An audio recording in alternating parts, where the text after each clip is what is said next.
Hello and welcome to Daily News Simplified. Here we discuss important articles from The Hindu. The topics for important discussion are mentioned over your screen. But before we proceed, there is an important announcement to make. All the prelims compass from Rao's IAS are now available on the eLearn platform and the official Telegram channel of Rao's IAS.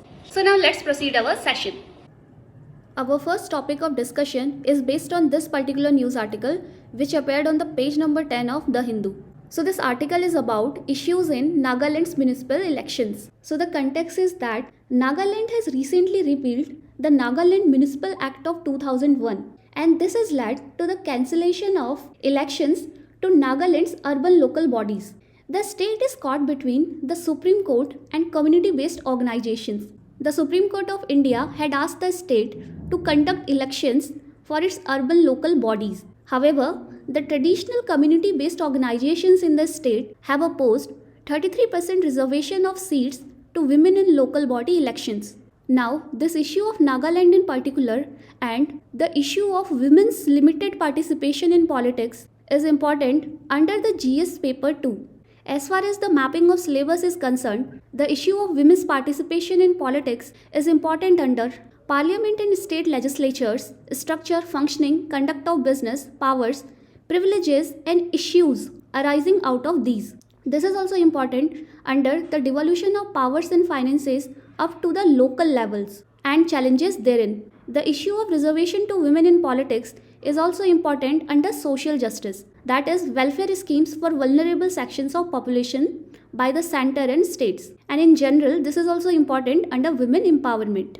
UPSC in the previous year 2019 had asked this question regarding the reservation of seats for women in the institutions of local self-government, which has had a limited impact on the patriarchal character of Indian political process. Also, in the year 2013, we found a question on Article 371A of the Indian Constitution, which is regarding the special provision with respect to the state of Nagaland. So after our discussion, you will be in the position to answer these questions. Now let us understand what is this issue in Nagaland. Nagaland is the only state in India where urban local body seats are not reserved for women. And this reservation of seats for women is mandated by the 74th Constitutional Amendment Act. You must be aware of 74th Constitutional Amendment Act of 1992, which added Part 9A and 12th Schedule to the Indian Constitution. The Constitutional Amendment Act deals about the devolution of powers to urban local bodies or municipalities, and it consists of provisions from Article 243P to Article 243ZG. Now, under these articles, there is an Article 243T that deals with the reservation of seats in municipality. And under the Clause 1, it says that the seats in urban local bodies shall be reserved for scheduled caste and scheduled tribes in every municipality.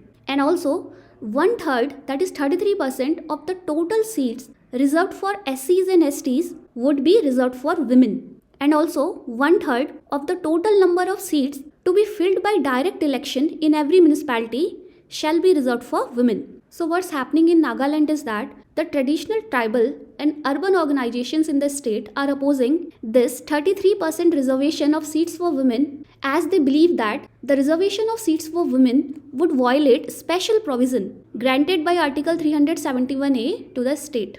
Now let us quickly see this Article 371A.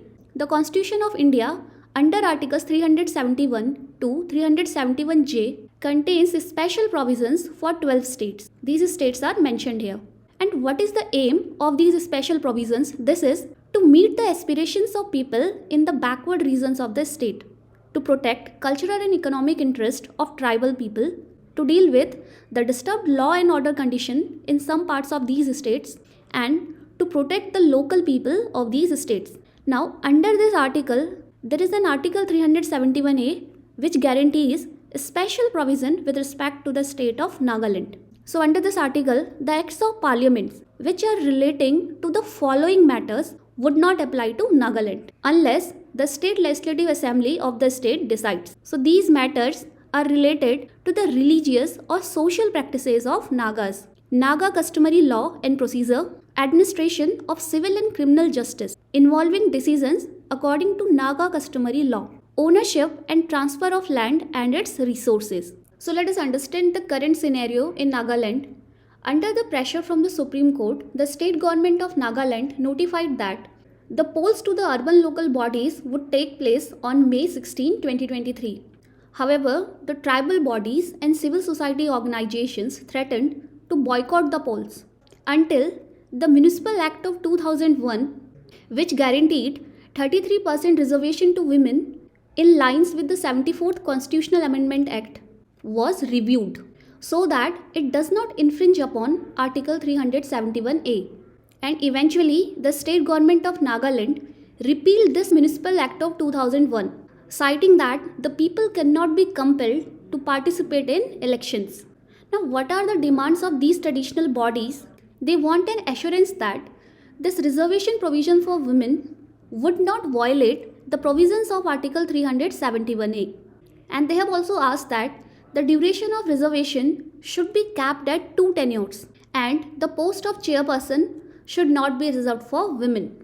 Now let us understand the broader topic, which is representation of women in politics of India.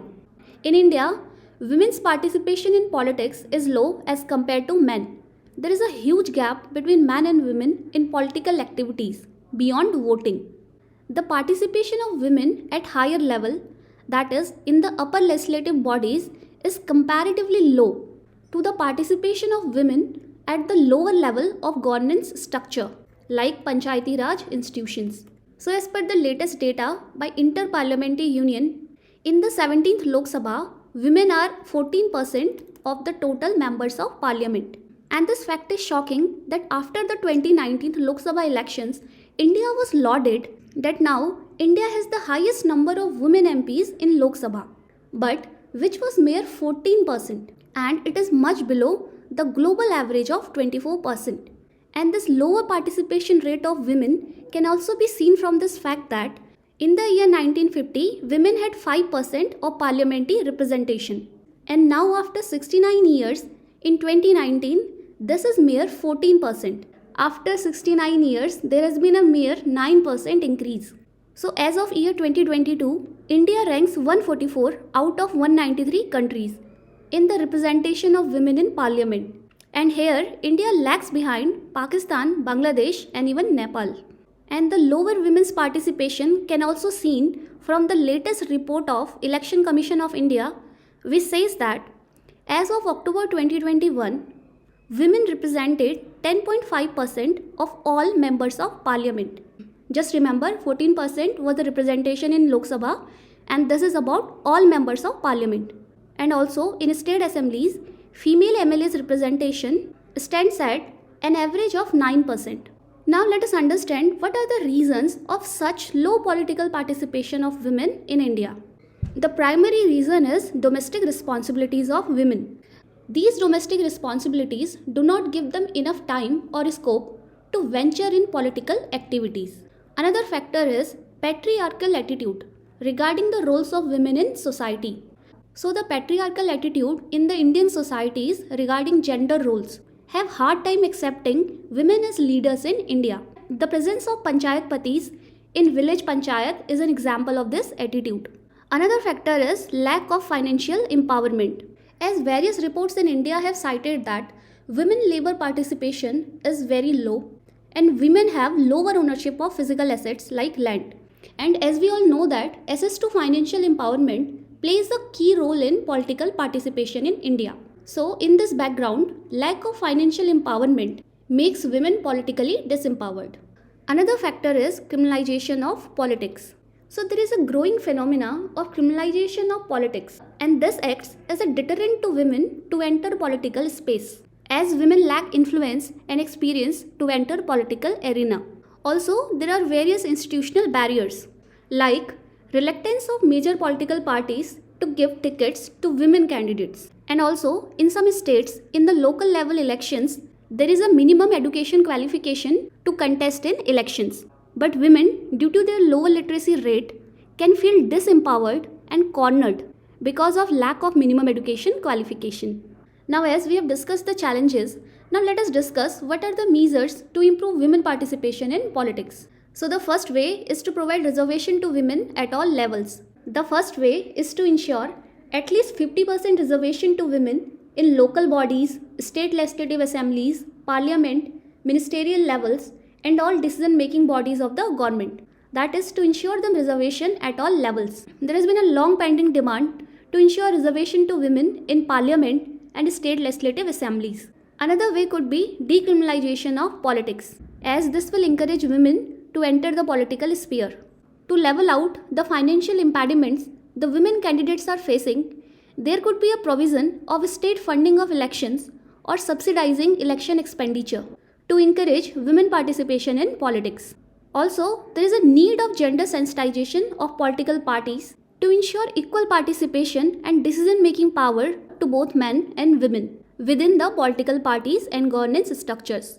Further, there should be educational programs and awareness campaigns to increase women's political participation. And as we see that there are fewer women candidates as compared to male candidates, there could be a provision to make it mandatory for every recognized political party to nominate women candidates in at least 1/3 of its constituencies for election in state assembly and parliamentary elections. And also, the overall strength of legislatures or the total number of seats in parliament can be increased. And then reservation on those increased seats can be provided to improve women participation in politics. Having emphasized the need for reservation to women, there are some arguments against the reservation. Reservation for women in politics restricts the choice of voters to women candidates, whom people may or may not prefer.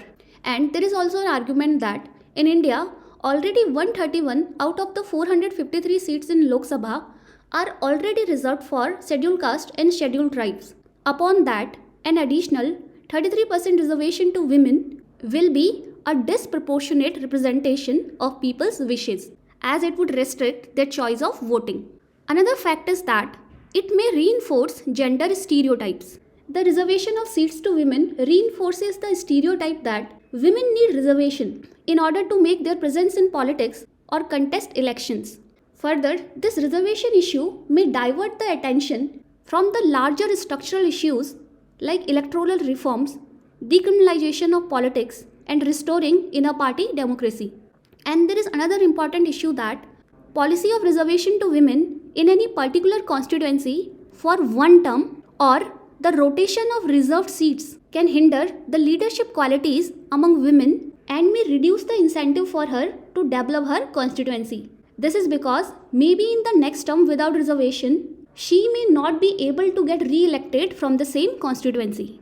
Also, this reservation for women favors upper caste females over lower caste females because of comparatively lower literacy and financial status of lower caste females. Hence, India needs to implement these measures and highlight the success stories of women leaders to build a progressive narrative towards women leadership and encourage women's political participation. So our next article for discussion is based on this particular news article which appeared on the page number 8 of The Hindu.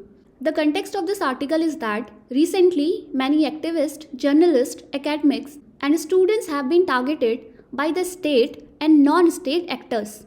And this suppression of civil society has made it difficult for civil society organizations to shape policy and public discourse.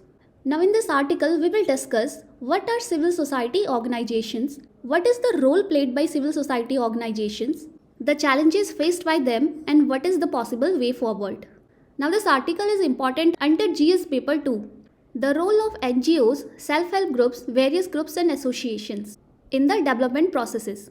So in the year 2021, we saw this question where UPSC asked, can civil society and non-governmental organizations present an alternative model of public service delivery to benefit the common citizen and the challenges of this alternative model. Now let us understand what are civil society organization. So civil society organization is a broader concept that includes all organizations and associations that exist outside the state and the market. This means these are non-state, non-for-profit and voluntary entities formed by people in the social sphere. So we can also say that these are the mediators between the public authorities and the citizens. Civil society organization is a broader group which consists of community groups, non-government organizations, labor unions, indigenous groups, charitable organizations, faith-based organizations, professional associations, and foundations. Now let us understand the role played by civil society organizations. The organizations uphold civil liberties. They can enable legal services to those who have no access to courts of law and protect the citizens against the repressive attitude of the state and non-state actors. And one such CSO is Association for Protection of Democratic Rights. Another role is they can fix the accountability of government. CSOs can monitor the activities of the government and its agencies to ensure that they are acting in accordance with the law and the interest of the citizens. These organizations can conduct research, collect data, and analyze government policies and programs to identify the gaps and loopholes such that these areas are addressed. For example, Association of Democratic Rights report on criminalization of politics. CSOs enable the mobilization of citizens towards important issues. They can promote public participation by raising awareness on important national, regional, or local issues, and hence they strengthen participatory democracy. They can help in policy formulation. As these organizations engage with government and other stakeholders, they can influence policy decisions, advocate for policy reform, and push for policy implementation that is more equitable, efficient, and effective. For example, PUCL, that is People's Union for Civil Liberties, it is a human rights body that pushed for reforms in public distribution system. They can facilitate the implementation of government policies and programs. As these organizations partner with government and other stakeholders, hence they can facilitate policy implementation by sharing their expertise, resources, and knowledge. So one such example is Akshay Patra Foundation serves midday meals to school children in government and government-aided schools. And as being the interface between public authorities and citizens, they can collect feedback from citizens, engage in social audits, and thus report the performance of government agencies. For example, Annual Status of Education Report survey by Pratham Network. And these organizations help in capacity building and filling development deficit in diverse sectors like health, education, environment awareness, social inclusion, skill enhancement. They can be partners in social development as they play a crucial role in advocating the policy reforms that impact the rights and services of vulnerable groups in the society. For examples, the organizations like Pratham and Asha, they are focusing on providing education to the children in rural areas and slums. Finally, they provide platform for vulnerable sections to raise their voice. India has many such organizations that raises the concerns of sex workers, LGBTs, HIV victims, and victims of custodial torture, among others. Now, these civil society organizations are facing some operational and structural challenges. These issues are: number 1, dependency syndrome. Most of these organizations do not have adequate funds. This is because mostly they cater to the needs of that sections of society who do not have much to pay. Hence, they are dependent on funds from government, non-government bodies, or international institutions. But by the recent amendments in the Foreign Contribution Regulation Act, some stringent provisions have been added to check the fundings of these organizations, which have added to their financial inadequacy. Another issue is inadequate staff. As this is a voluntary sector, they face a huge shortage of professional and trained personnel. Most of the people associated with them are unqualified and unskilled. Another issue is accountability issues. There have been various incidences of misuse of funds by these organizations. In January 2017, Supreme Court of India called for an audit of nearly 30 lakh NGOs. Majority of NGOs failed to give an account of expenditure made out of the money they received. And this misuse of funds by them attracted the strict provisions of FCRA Amendment Act. Another issue is bureaucratic hurdles in government civil society interface. So the engagement of civil society organizations with government is often met with an overbearing attitude of government officials. They face the challenges of bureaucratization and inertia in the public authorities, and which has created a gap in government and civil society interface. And another major issue is parochial interest. This means limited in range or scope. More often, these organizations are influenced by the interest of their donors or supporters, and thus they happen to prioritize the concerns of these groups over the broader public interest. So these civil society organizations, which were the vehicle to advance the interest of the vulnerable sections, now become concerned with the limited interest or working for the interest of some powerful groups or individuals. And this is also one of the issues that influences their credibility. Now let us see the way forward. So one way to improve their credibility is to set accountability to these organizations. And for that purpose, there should be regular social and performance audits of these organizations. And these organizations can also go for self-audits and presenting a report on transparency of funding and present annual report to show transparency in their funding. And there should be capacity building of the human resources through training, networking and mentorship.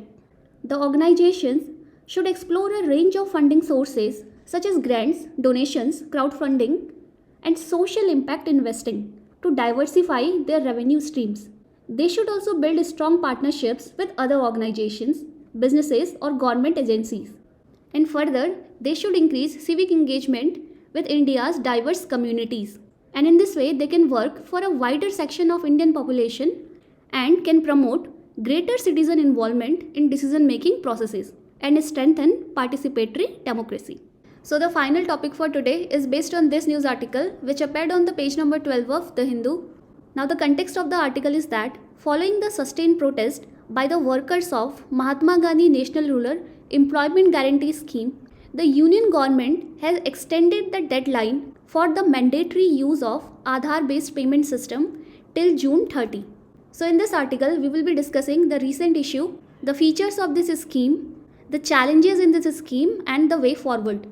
Now this scheme is important under GS Paper 2 Social Justice.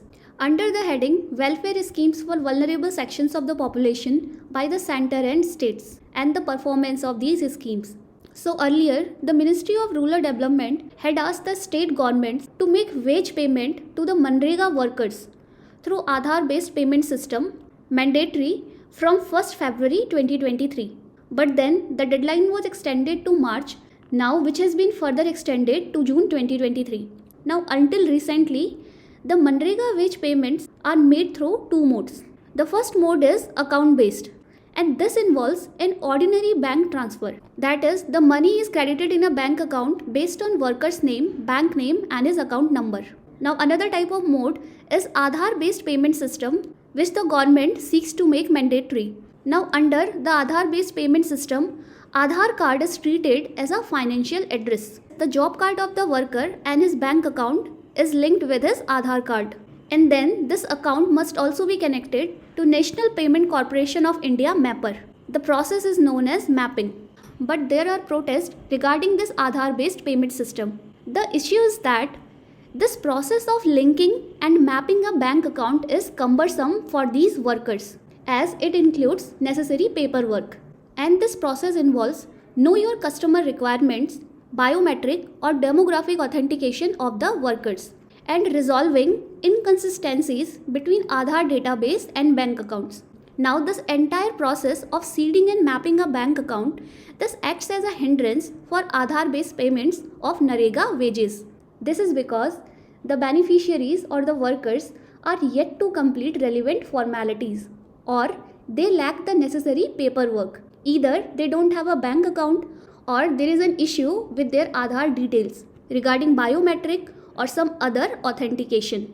Now until recently, only 43% of Narega workers were eligible for Aadhaar based payment system. Thus it created a situation where majority of these workers would not be paid. However, the March 31 data of Ministry of Rural Development says that now around 80% of Narega workers are eligible for Aadhaar based payment system. Now let us understand the salient features of Manrega. Manrega is the largest employment guarantee scheme in the world which was launched in the year 2005 by the Ministry of Rural Development. Now the most prominent feature of this scheme is that it provides guaranteed employment or the right to work on demand. So it is a demand-based employment guarantee scheme which provides not less than 100 days of unskilled manual work in a financial year to every household in rural areas. And there is a provision of unemployment allowance. This is when an applicant is not provided employment within 15 days after the receipt of his application. And there is a provision of compensation for delay in payment to the workers when more than 15 days are passed from the date of closure of the muster roll. This is a kind of register. Also, the Gram Sabha is empowered to conduct regular social audits of the projects which are undertaken under the scheme within the Gram Panchayat. And under this scheme, 1/3 of the beneficiaries should be women. And to increase the participation of women, there are some provisions like wage parity, facilities of creche, work-size sheds for children, and childcare services. Under this scheme, an additional 50 days of wage employment is provided over 100 days, and this is provided in notified drought affected areas or in natural calamity areas. Also, there is an ombudsman for each district to receive grievances, conduct inquiries, and pass awards. Despite being the largest employment guarantee scheme, there are some limitations or issues in Manrega. The first issue is lower wages. In many states of India, the Manrega wages are lower than even statutory minimum wages of these states. Another issue is the delay in wage payments. As per a study conducted by People's Action for Employment Guarantee, it was revealed that more than 70% of wage payments under Manrega were delayed. Another issue is non-payment of unemployment allowance and delay in compensation. So often it is seen that there is a faulty method in calculation of the wages, and there are the cases for denial in the payment of unemployment allowances, and when the wage payments are delayed, the compensation is either delayed or denied to the beneficiaries. So there is an issue of diverting the funds meant for Manrega by making some fake job cards and overcharging for construction materials. Another issue is lack of financial inclusion. So in rural areas of India, there is a poor banking infrastructure, and which is hampering the direct benefit transfer payment under this scheme. And one of the major limitations of Manrega scheme is that it has created unsustainable employment. Manrega scheme provides employment to unskilled workers, but such kind of employment is neither developing any core skill or providing any sustainable employment to these workers. So certain measures can be taken in order to address the issues of Manrega. One such measure is by linking wages under Manrega to the minimum wages. Mahendra Dev Committee in 2014 had recommended that the wages under Manrega should be at least equal to statutory minimum wages in states. Another measure is by increasing the number of days. Presently, the scheme provides 100 days of guaranteed employment, but the number of days should be increased to at least 150 days. And this should be done to address the effects of inflation and meet the challenges posed by COVID-19. Also, the ambit of work under the Manrega scheme should be expanded, and more area-specific work as per the local needs should be undertaken, like construction of bunds or boundary works for agricultural fields. Another measure is to review the method to calculate delay compensation. So as we have discussed that there is a faulty method for calculation of delayed payments under Manrega, and also due to lack of accountability of center and state governments, they have arbitrary power to reject the compensation. Government should review the method which is used presently. Also, the state government should ensure that Manrega works in every Gram Panchayat should be audited, and placing these audit reports in public domain should be mandatory. So this brings an end to today's session. Stay connected for more updates. Thank you.